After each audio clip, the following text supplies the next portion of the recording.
Vince.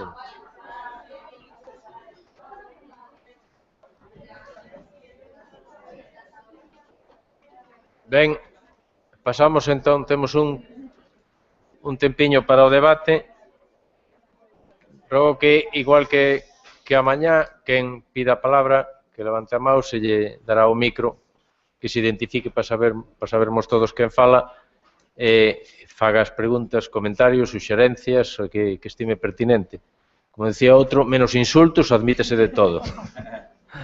È comprensibile parlare lentamente.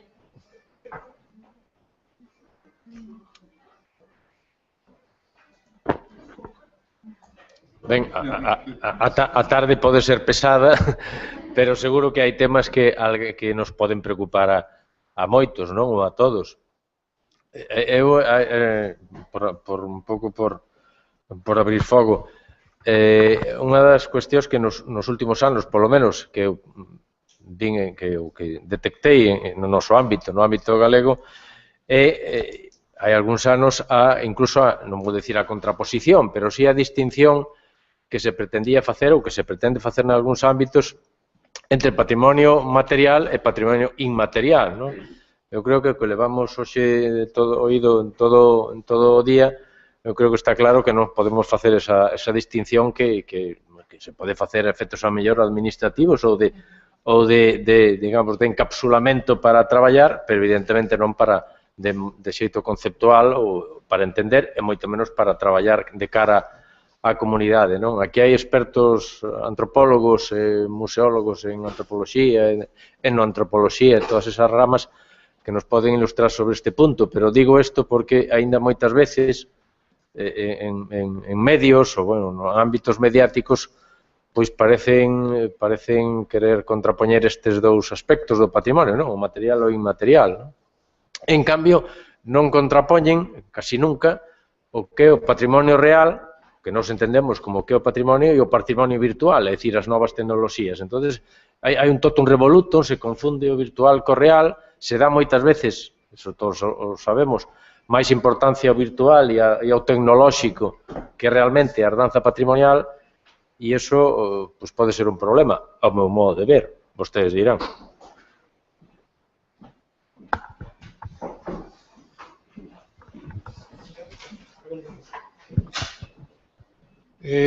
Boa tarde.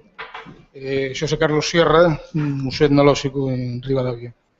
Bueno, creo que Vincenzo en castellano entiendes mejor.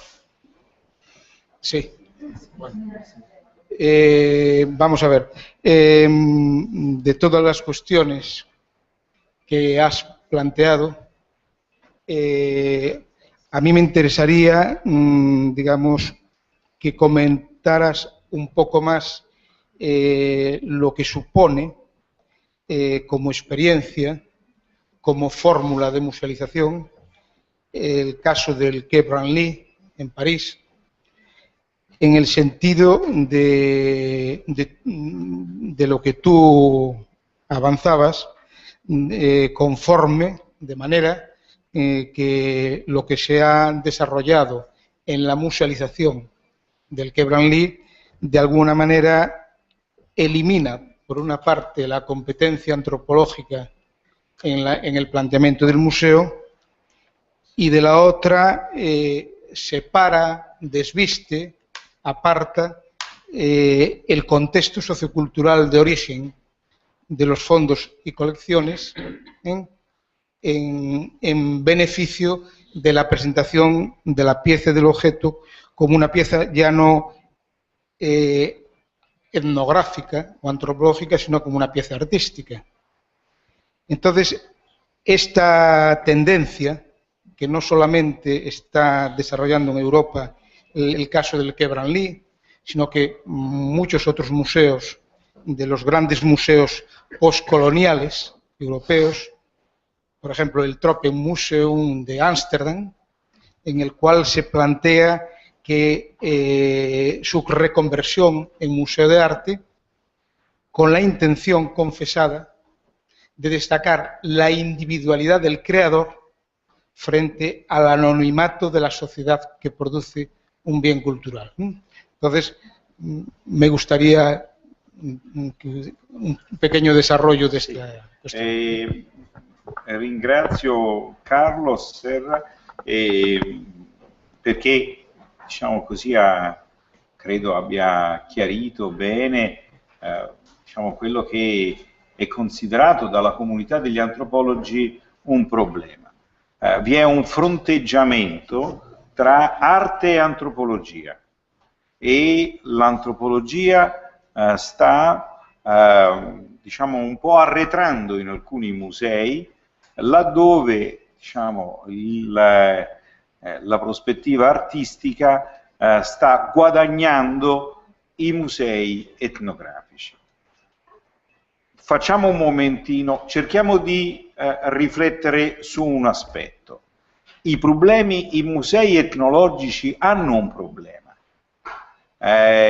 Il professor Ainar stamattina ha parlato di collezioni che sono nate sotto il colonialismo e che devono oggi reinventarsi la missione. Una maniera per reinventarsi missione è trasformare da museo etnologico compromesso con la colonializzazione, reinventandola come museo artistico. Questa è una scelta. Un'altra scelta, a mio avviso, ed è la scelta che ha fatto il Cambrelli, una scelta, ripeto, che apre al collezionismo e alla commercializzazione, non apre soltanto all'estetizzazione. Fa l'occhietto, si dice in Italia, no? L'occhio ai commercianti di arte prima. È una maniera per reinserire il commercio di questi oggetti. Allora, vi è un altro modo, a mio avviso, più autorevole per pensare i musei etnologici con collezioni etnologiche nel presente.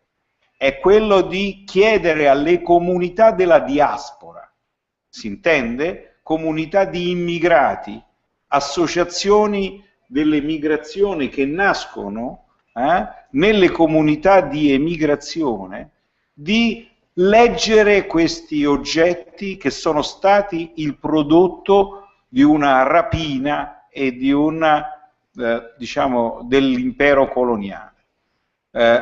Riuscire a farne uno strumento di dialogo interculturale per fondare una nuova modalità di cittadinanza attiva.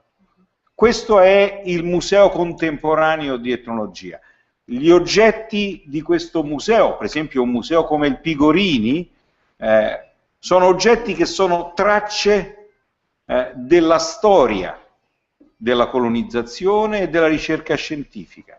Sono tracce, diciamo così, della diversità culturale, ma sono anche tracce per un dialogo interculturale nel presente con le comunità di immigrati in Italia. Credo che questa sia una nuova missione importante per i musei etnografici, che non necessariamente devono avere una modalità, diciamo, estetica che cancella il passato sia della competenza scientifica sia della competenza della cultura nativa che li ha prodotti.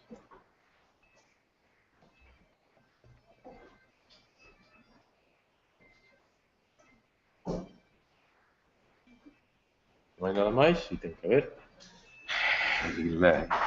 La cornamusa. Sí. Yo quería comentar en relación a esta idea del patrimonio inmaterial, que es un concepto que realmente genera mucho debate y que al final es difícil de definir, porque yo creo que inmaterial, al final hay poca cosa, ¿no? Todo acaba concretándose en un documento, en una cinta grabada, en un algo material que registra este testimonio, ¿no? Pero sí me parece importante señalar que el concepto de patrimonio inmaterial, en términos internacionales, sirvió para romper con una tendencia de patrimonio mundial o patrimonio de la humanidad que realmente estaba muy centrada en Europa y en un tipo de patrimonio arquitectónico, artístico, monumental, que para muchos países era algo absolutamente ajeno, ¿no?, a su realidad. Entonces, la idea de patrimonio inmaterial como apertura de mente, sobre todo en relación a muchos contextos políticos, me parece sugerente e importante porque en realidad lo que está haciendo es esta idea antropológica de también es patrimonio la fiesta, el carnaval, las costumbres, ¿no? Y también esto tiene que estar en los museos, ¿no? Las convenciones acaban siendo esto, cuestiones administrativas que complican mucho, pero sí creo que rompió con este esquema eurocéntrico de un patrimonio muy centrado en una visión histórica y una visión arquitectónica y artística, ¿no? Y en ese sentido, desde estos países uno comprende mucho mejor la importancia de la idea de patrimonio inmaterial, ¿no? Se posso... Sì. Anche a me mi trovo molto a condividere, anche per me, diciamo, c'è una circolarità tra materiale e immateriale, ma l'immateriale è stato lo strumento polemico, un dispositivo critico nei confronti del museo e del patrimonio occidentale, ed è importante in questo che abbiamo rilevanza. E poi ha uno statuto diverso, perché parla di performance. Che cos'è l'immateriale? Se voi mi chiedete una definizione di patrimonio immateriale, il patrimonio immateriale è una performance che ha un sapere incorporato. Sapere incorporato vuol dire che non è un sapere testuale, ma è un sapere nel corpo. E questa è una grande rivoluzione dal punto di vista della nozione del patrimonio. Sì. Bom, boa tarde, António Nabais, de Portugal. Bom, eu ando há 30 e tal anos, ou quase 40, nos museus e do património. Eu não sei se me entendem bem. Entendem? Sim. E para mim o património foi sempre património material e imaterial. Património cultural, para mim, sempre foi as duas coisas. Eu não consigo separar um objeto que é material do imaterial. Houve alguém que o concebeu e nesse momento de concepção, sim, foi imaterial, não se viu. Agora, quando me chamam, em Portugal foi classificado o fado como património da Unesco, mas o fado para mim também é material. Eu ouço, eu canto, estou a materializar. Agora, onde é que está essa diferença? Eu creio que a nível de alguns setores, alguns serviços culturais, e a Unesco também foi pensado por isso, estão a endeusar muito o património imaterial. E, de facto, a ignorar que durante anos, durante 1850, como disse aqui o professor, quando a etnologia começou, de facto, a desenvolver um trabalho de campo, de terreno, a recolher, a construir museus, esses etnólogos recolhiam património cultural, era o material e o imaterial. Agora, a questão que eu levanto, como pessoa ligada aos museus, é que estamos a fazer uma coisa de facto que é a fazer recolhas, a registar, a escrever, a filmar aquilo que dizem que é imaterial. Mas eu não sei se isso é preservar totalmente, ou melhor, não é preservar o património. Para mim, preservar o património era preservar o saber fazer desses cidadãos que sabem construir barcos, que sabem construir, sabem cantar, sabem, portanto, há um saber fazer que está a desaparecer e que, no fundo, com esta política do desenvolvimento do imaterial, não estamos a proteger esse saber fazer. Porque só o filmar e o gravar não basta. O preservar o património é preciso dar continuidade. É preciso preservar essas novas tecnologias. E como é que se preservam? O saber fazer. É dando continuidade a esse saber fazer. Não copiar, mas as técnicas tradicionais para levar a fazer novos panos artísticos, como as tecedeiras durante séculos fizeram, mas foram criando, foram renovando. Pronto, esta é uma questão que eu levanto aqui aos dois oradores, que eu gostei de facto, concordo, estou de acordo com as questões que levantaram, mas creio que esta questão do imaterial não está muito bem vista a nível, já não digo só a nível de alguns países, mas eu acho que mesmo a nível internacional, porque a Unesco acho que endeusou demais o património imaterial. Sí, estoy totalmente de acuerdo.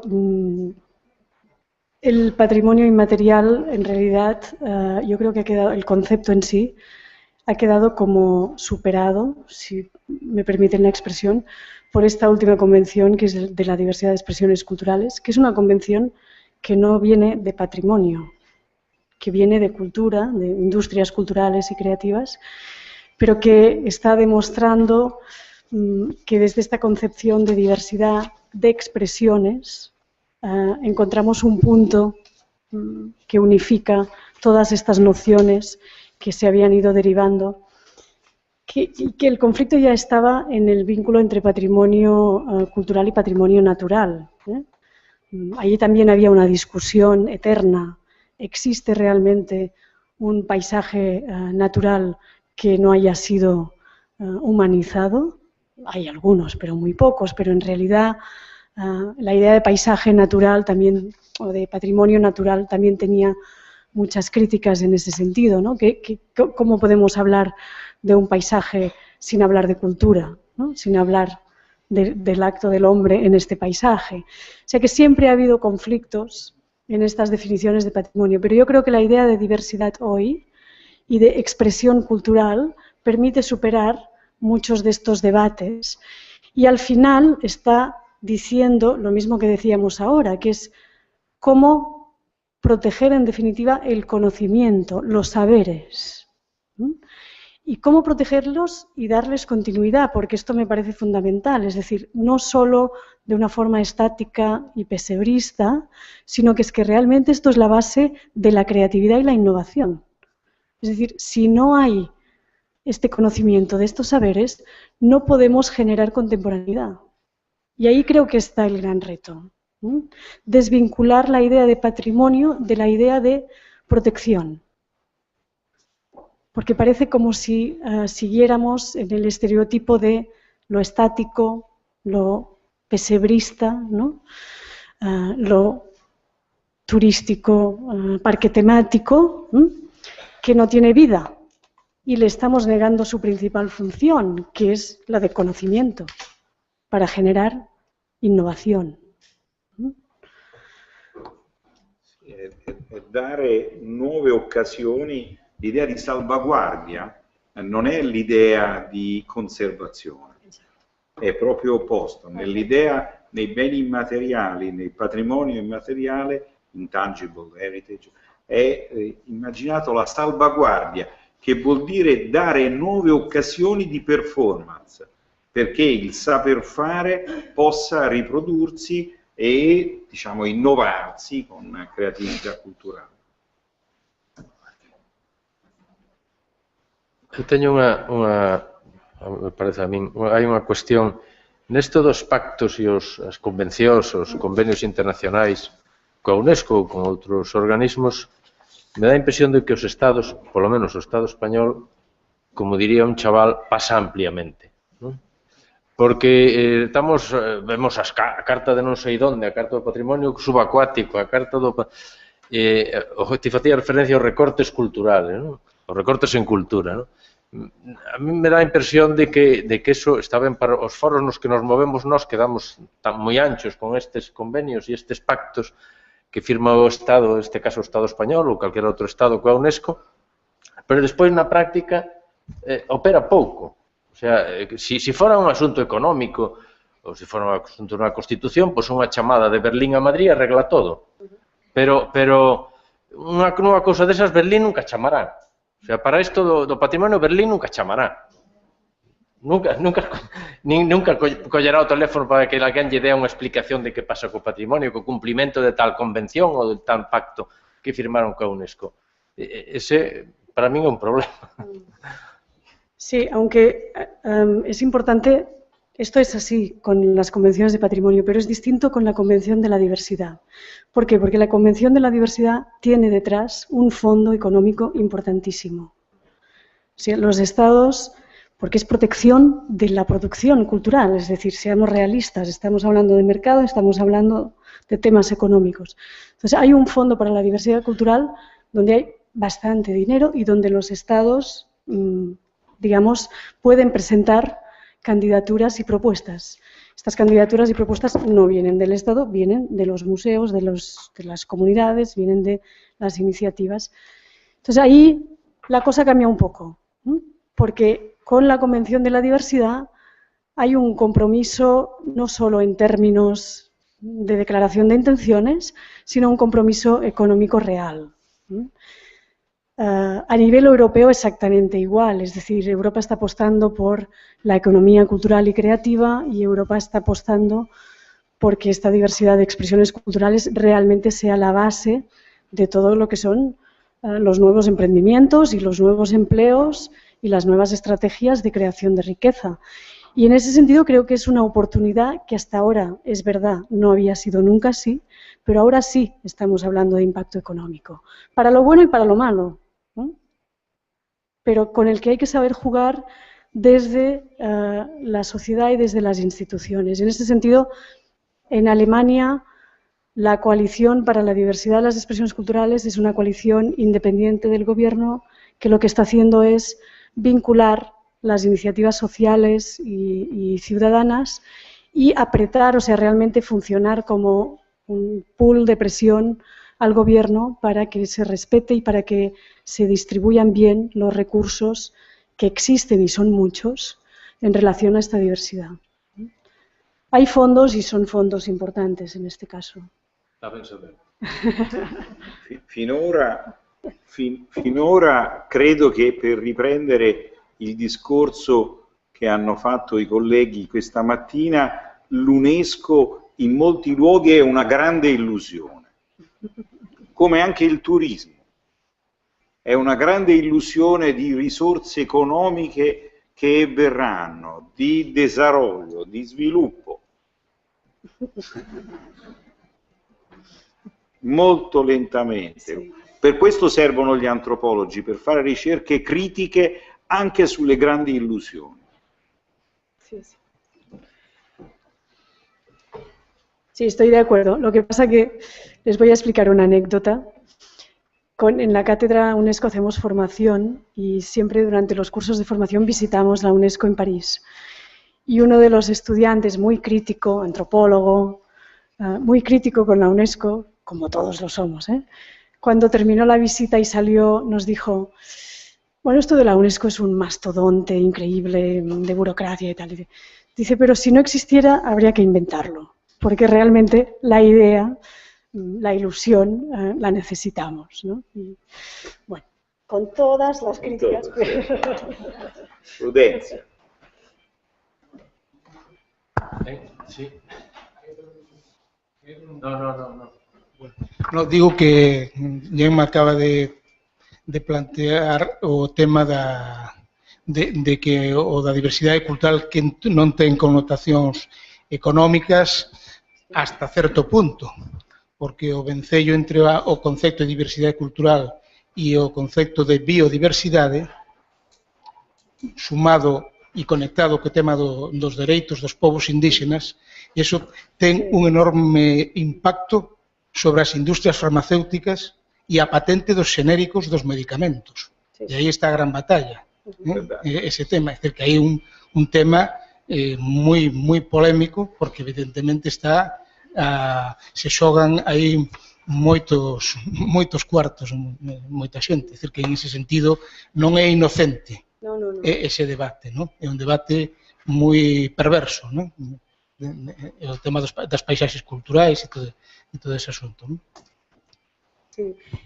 Y ahí yo creo que es donde está la función social de los museos, ¿no? Es decir, esta tarea de empoderar a las comunidades para que realmente sean conscientes de cuáles son sus derechos en relación a estos saberes. Porque esto es fundamental, es decir, y está pasando en países latinoamericanos, en muchas comunidades indígenas, ¿no? Que las patentes las hacen las multinacionales precisamente porque estas comunidades no son conscientes de que estos saberes tienen un valor. Entonces, ahí está el papel de los museos del futuro, ¿no?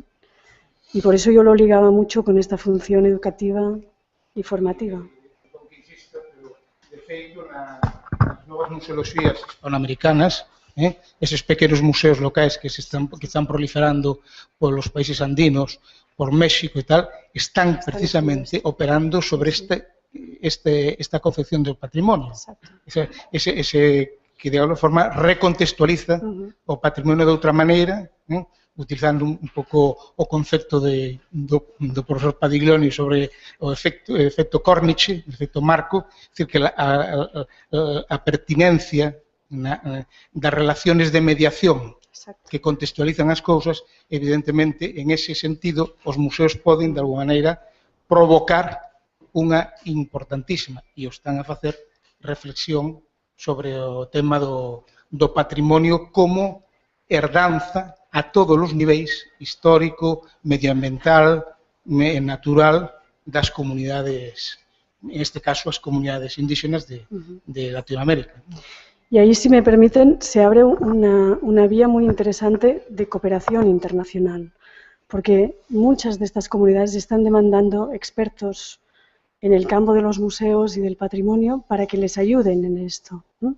Desde una concepción de la cooperación que ya no es la concepción tradicional de ir allí y explicarles lo que sabemos, sino de cooperar, es decir, de trabajar juntos para construir esto, pero es necesario que mucha experiencia acumulada en Europa dialogue con lo que está pasando. Y ahí se abre una vía que yo creo que también es fundamental para los pequeños museos de acá, que es la vía de la cooperación y de este diálogo con otras realidades, que abre mucho la perspectiva, las miradas y le da esta otra función, ¿no?, a los museos de acá, ¿no?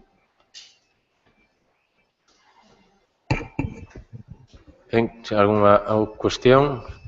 Se non, agradecendo a participación dos relatores desta tarde e a presencia de todos vostedes, citámonos para mañá ás 10 da mañá nesta mesma sala. Moitas gracias.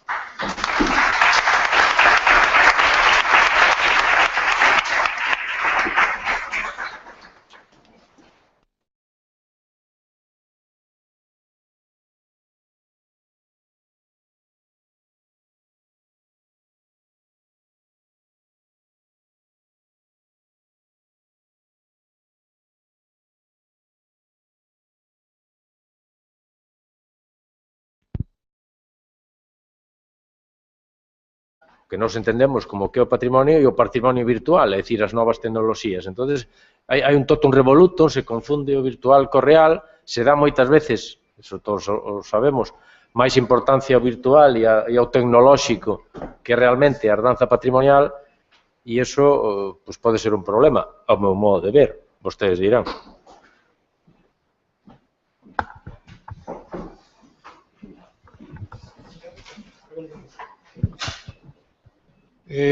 Boa tarde.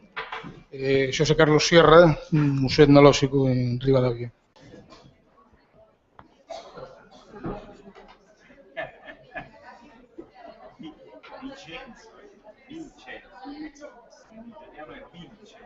Vincenzo.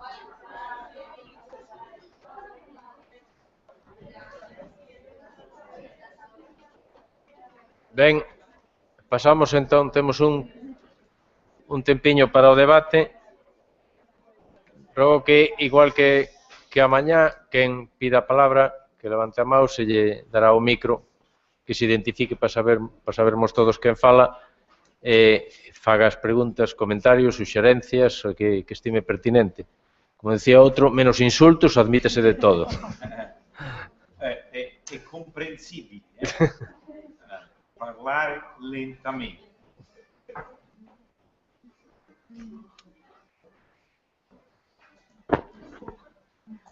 Ben, a tarde pode ser pesada, pero seguro que hai temas que nos poden preocupar a moitos, non? Ou a todos. Eu, un pouco por abrir fogo, unha das cuestións que nos últimos anos, polo menos, que eu que detectei no noso ámbito, no ámbito galego, hai algúns anos incluso, non vou dicir a contraposición, pero sí a distinción que se pretendía facer ou que se pretende facer en algúns ámbitos entre patrimonio material e patrimonio inmaterial, non?